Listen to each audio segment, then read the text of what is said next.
Hello and thanks for joining us at interest.co.nz. I'm Jenée Tibshraeny and today I'm joined by the Reserve Bank Deputy Governor, Geoff Bascand. Hello, Geoff. Afternoon, good to speak with you. The Reserve Bank has tightened LVRs to the extent an owner-occupier will really struggle to get a mortgage with a deposit of less than 20%.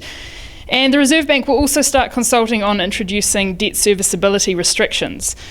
Geoff, how can the Reserve Bank justify further restricting banks' mortgage lending when the bank's own financial stability report shows that the banking system as a whole is sound? Well, I'd like to start with the fact that we're consulting on potentially introducing debt servicing restrictions as a framework and not to introduce them right at this time. So it's a consultation that will be aimed at seeking feedback about whether they should be part of our macroprudential settings and in what form they might take, with a couple of options and ways of doing that, such as an interest rate buffer or as a debt to income restriction. But we still have to go through a process of deciding whether they would be worth introducing and whether the benefits would outweigh the costs. Can I just interrupt you there? Are you suggesting that the bank is not actually perhaps as keen as comments previously might have suggested it has been to introduce these sorts of restrictions? I think we're keen to have these as part of our toolkit and we'd like to be able to apply them, but we've still always got to make that decision: are they needed? Are they not needed? Right now the housing market is quite overstretched and house prices are unsustainable. We've done a lot of work to say that there's quite a high chance that they could decline. So we want to make sure that the system's robust, but there's also a lot of other things going on at the same time. And you're right, we have only just recently tightened some lending restrictions. The responsible lending law, consumer credit legislation's coming in from the 1st of December as well. So we will need to consider all of the dynamics before we make a decision. So we're trying to get ourselves in a position that we could use them if we need to. And we want to make sure that risks don't keep building. So, we are cautious about the risks rising when the housing market's still going strongly. And we're worried about more households getting themselves in a stretched position.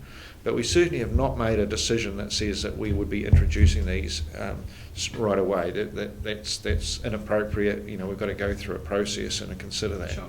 Okay. If the bank was to introduce them, would there be a case for loosening the LVR restrictions a little bit as not to have a total overkill of restrictions? I mean, it's an interesting question. It's something I think in the long term we would want to think about how the two fit together. We've always felt that debt to income restrictions are possibly a better way of managing down the risks of people losing their income, having interest rates rising, and we've obviously got LVRs at quite a tight level. So one could think potentially about some sort of slight change in mix.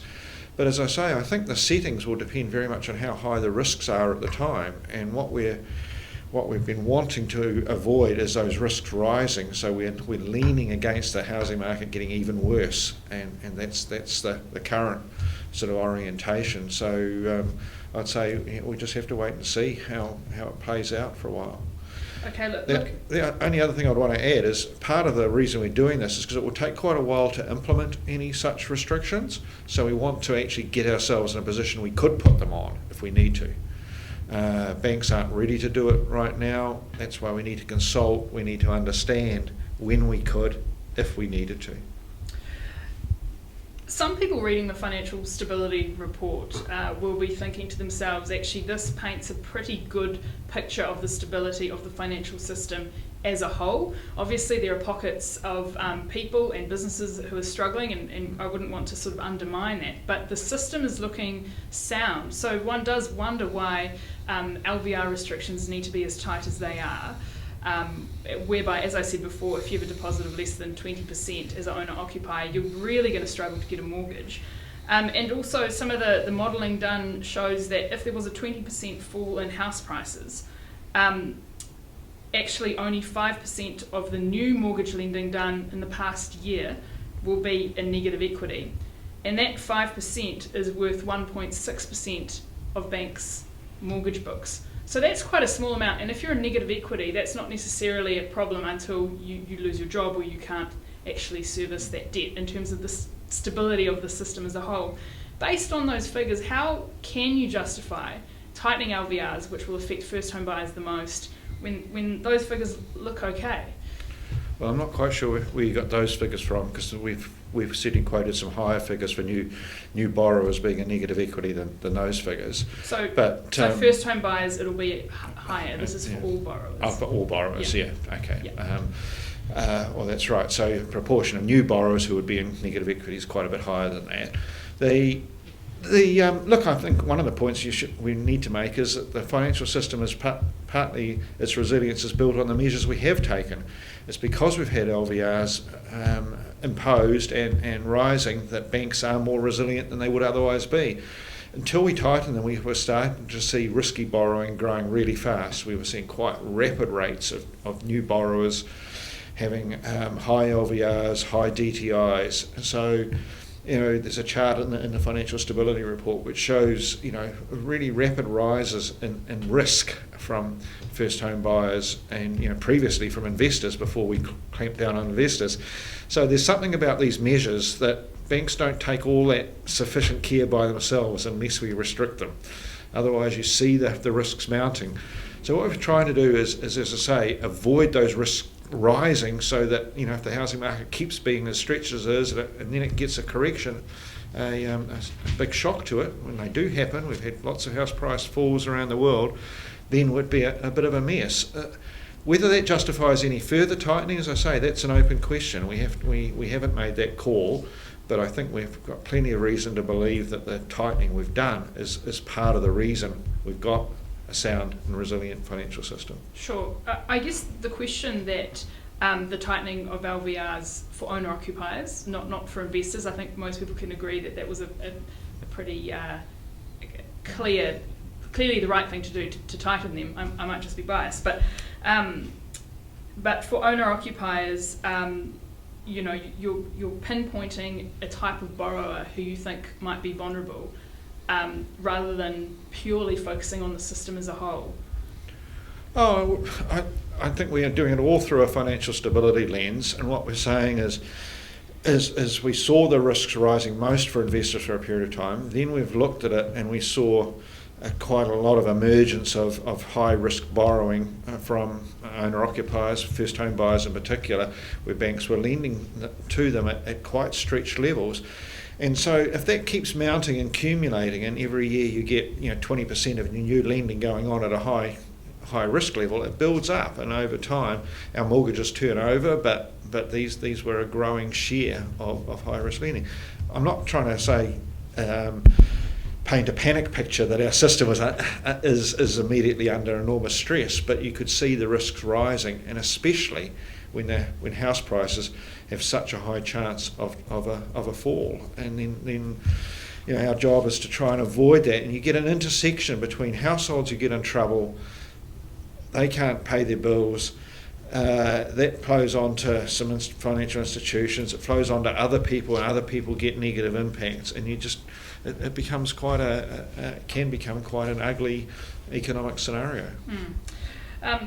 The Governor, Adrian Orr, has made comments over the past week around calling on retail banks to step up in the economic recovery, and he's really pointed out how the government has actually taken on a lot of the risk, in terms of supporting households and supporting businesses, and now going ahead, this is time for retail banks, which have received ample public policy support. It's time for them to step up. What can the Reserve Bank actually do to encourage banks to do that, other than make these sorts of speeches and comments? Well, I think encouragement shouldn't be underestimated. I mean, they do have an important role in our country in supporting our well-being and prosperity objectives. protecting and lending to vulnerable customers is important, making sure their services are available, helping people through to restructure their debt if they need to, avoiding foreclosing early, all of these things that just help people to get through and manage that. Is something I think the banks have got better at, and I guess what we're saying is look, there's still quite a lot of chance of quite a lot of stress over the next 6 months, and make sure you're doing that to look after your customers. That's a customer service orientation, it's good conduct, behaviour. Now, we're not asking banks to do something silly and accept losses that have no chance of becoming restored, but what we've seen is them work better with the dairy industry in recent times to restructure loans and to not have a rush to selling dairy properties that were under stress. It's the same thing, working with your customers over time to do this. And what the governor's pointing to is we see possibly some more of that pain ahead than what we've just had already. Because it hasn't yet appeared significantly on banks' books doesn't mean it won't in the next period of time. And actually that is an interesting point you raise, that it hasn't appeared on banks' books yet. The CEO of ANZ New Zealand, Antonia Watson, recently made an interesting comment that said that something to the effect of that, the people who are really struggling at the moment, we haven't lent money to them. So I don't know if Antonia was referring to small to medium-sized businesses or even just households that are really having a difficult time. These are the sorts of people who haven't bought houses and so on. But it did get me thinking, is our banking system serving New Zealand's society, which is made up of a lot of small businesses? Well, I think that's part of our challenge, is to try and make sure it does reach not just to the easy credit-worthy ones, but also to others. Now, of course, not everybody owns a house or can afford to own a house, and there's a lot of renters who may be getting budget stress as well, and so they're not big borrowers from the bank, but the consumer lending might be a bit more under stress. They might,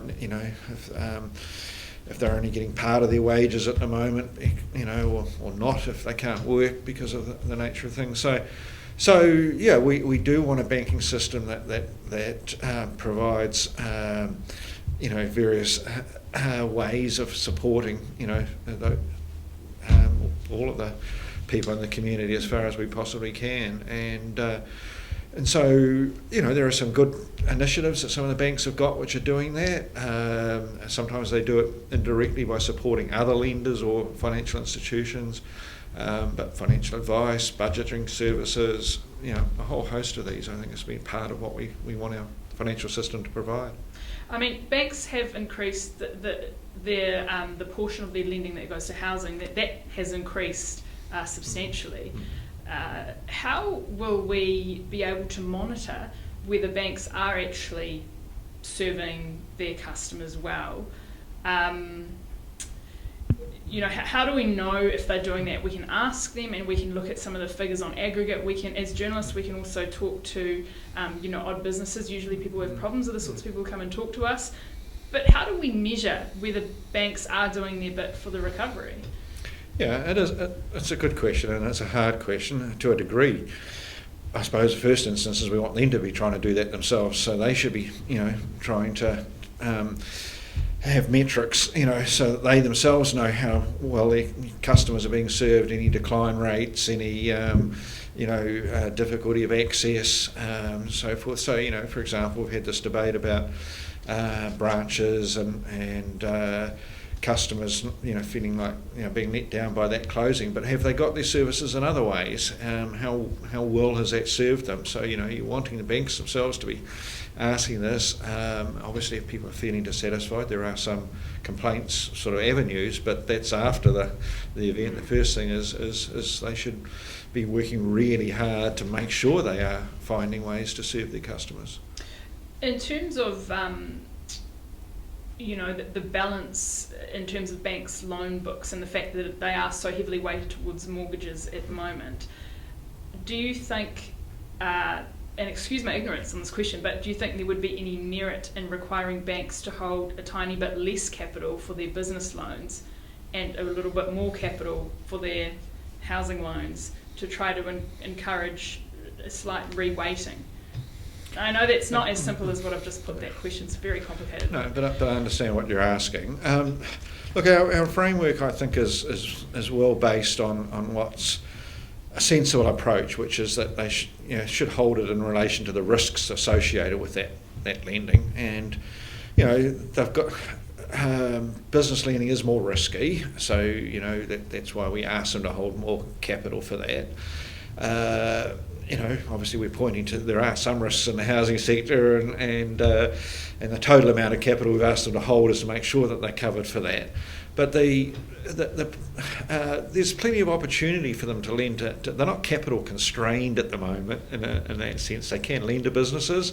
They've got the money to do so. I think we've seen a little bit more of a problem on the demand side, that businesses aren't sure now's a good time to take on more debt. They were just starting to before more recent lockdowns. They were starting to borrow again, and the credit numbers starting to lift a little bit.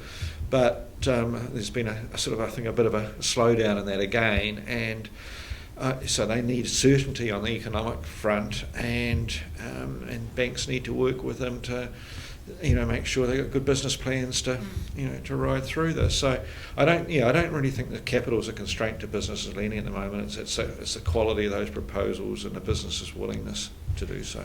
Okay, so in terms of, you're quite comfortable with where those capital weightings are, and you don't think a shift would be helpful in terms of looking at financial stability through a longer term lens? I don't think it would make a significant difference, and we've got quite conservative residential housing weights already on a world scale,